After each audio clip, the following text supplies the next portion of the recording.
The average transaction price for a new car is approaching $50,000.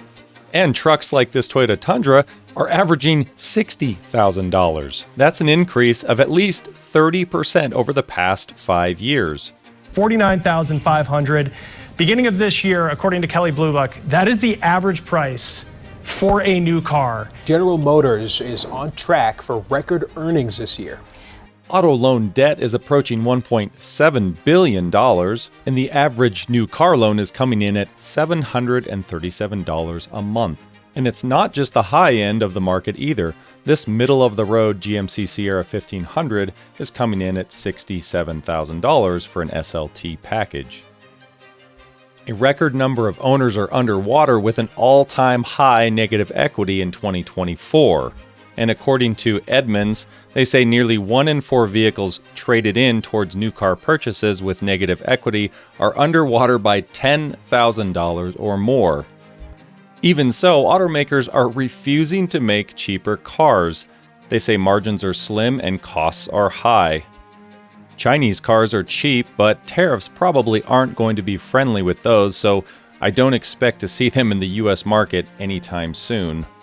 Currently, traditional automakers are relying on protectionism to keep Chinese vehicles out so we don't have low-cost alternatives. Car manufacturers in the US would have to make big changes to build cheaper cars, but with unions, it's not going to be easy.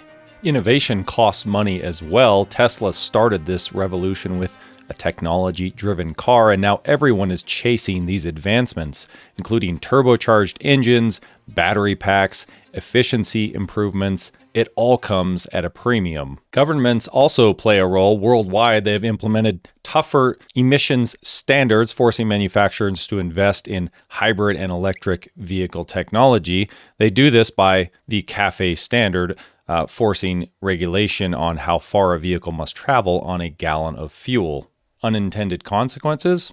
Maybe. And the craziest thing is the Center for Automotive Research claims that an affordable car is $25,000. The average American household spends about 15% of their income on transportation. That includes maintenance, fuel, and electric costs. So maybe 50% of the population can afford a loan of $25,000 on a car with averaged interest rates. And before crap hit the fan in 2020, from 2015 to 2018, 20% of vehicles were under $20,000. That explains why, well, everyone's so upset about car prices now. Now vehicles under $20,000 make up less than 8% of the market. There were 0 vehicles sold with an average sticker price below $20,000 in 2024. In contrast, in 2024, there were over 100 models that cost over $65,000, like this Denali here. And let's address the elephant in the room. I recently went to a car dealership. Isn't part of the problem that people are actually buying these things? So yeah, look at this Toyota dealership. We got, holy cow, I mean, customer vehicles everywhere. And on the lot, we'll travel through the lot here. Yeah, customer vehicles everywhere. They have plenty of stock. They've got a Tacoma right there, a nice blueberry. They got a white one here that someone's checking out. So I would love to sit here and put all the blame on the manufacturers and the dealers, but can you blame them? They're running a business, selling vehicles at a higher profit than ever before, and this is what the lots look like. They're relatively empty where I'm at, and there's customers there all day, every day, buying brand new cars. It used to only be supercars that were super expensive, but now manufacturers are exploiting us to the max. Trucks are now commuting tools for the tech bros, allowing manufacturers to basically target maximum profit, not maximum sales volume. It's a smart strategy, but terrible for people that are shopping for affordable new cars. Here's a graph of total vehicle sales. You'll see from 2020 to 2025, they've actually been selling a lot fewer vehicles than they would historically since maybe 2015, but they're having record profits, which great for them, not great for us. So why did vehicles get so darn expensive? Americans are actually paying more for everything than we did just a few years back, but car prices are actually outpacing inflation. Interest rates have dramatically increased since February of 2014. That increases the overall cost of ownership, but software-defined vehicles are a big reason why costs have gone up and reliability has come down. In your own words, what is a software-defined vehicle? Means a lot of things to a lot of different people. The primary experience and function of the vehicle is driven through software. The software is creating the experience. A software-defined vehicle is a vehicle that can have features added to it. You can change the definition of that vehicle at a moment's notice. You can change the way it responds or behaves in much the same way that your iPhone or your Android phone or your home PC can kind of change exactly what it's doing. I think of a software-defined vehicle as a smartphone on wheels. My smartphone is connected. My smartphone is intelligent. Has a lot of sensors, a lot of software. And my smartphone updates the operating system. My apps are customized to the data that they are collecting about me, and they're contextualizing everything for me. And software is extremely expensive to develop, test, and actually get right in production. Manufacturers have also had to spend billions of dollars of their own and billions of tax dollars to invest in new technology and new processes. EVs and battery plants account for a massive amount of investment.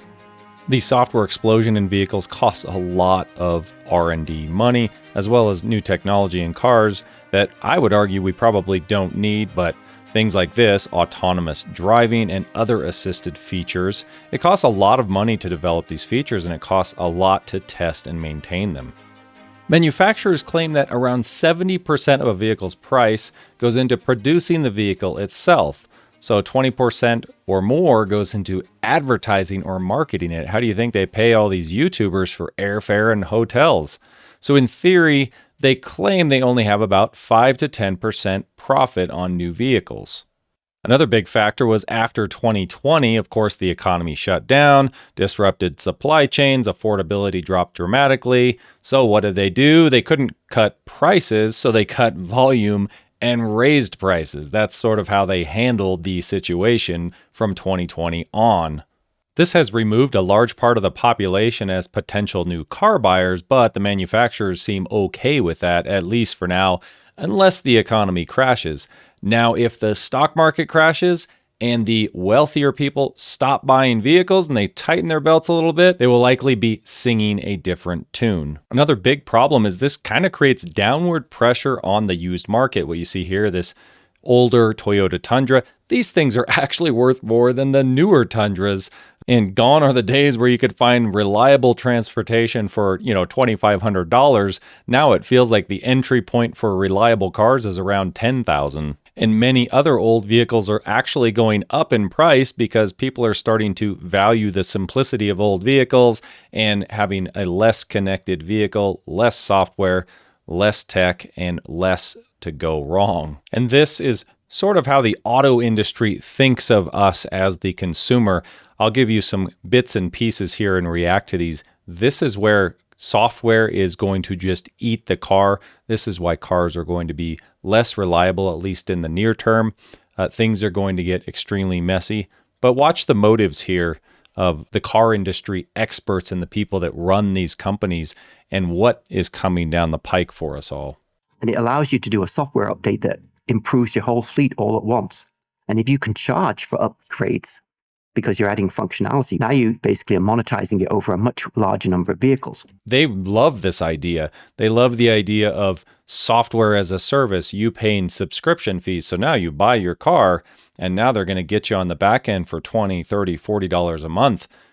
It's kind of insane when you think about it. So it's really all about profits. Software, and with software-defined vehicle, it's not only changing the product, but also fundamentally changing the business model of a one-time sale of a car. Everybody's recognizing that if you don't take software seriously, you're going to get left behind. So there you go. This video was from Motor Trend a couple years ago. I'll try to link that in the description for you. Love to hear what your thoughts are. I know a lot of folks on the channel absolutely can't stand where vehicles are going. I'm one of them. I prefer a certain level of tech. I want it localized. I don't want my stuff sent up to the cloud. And I just want a basic vehicle that's reliable and also safe. We used to have that. I don't think we're going to have any sort of reliability like we've seen in the past. I think those days are gone. Let me know what you think in the comments. Till next time. Thanks for watching.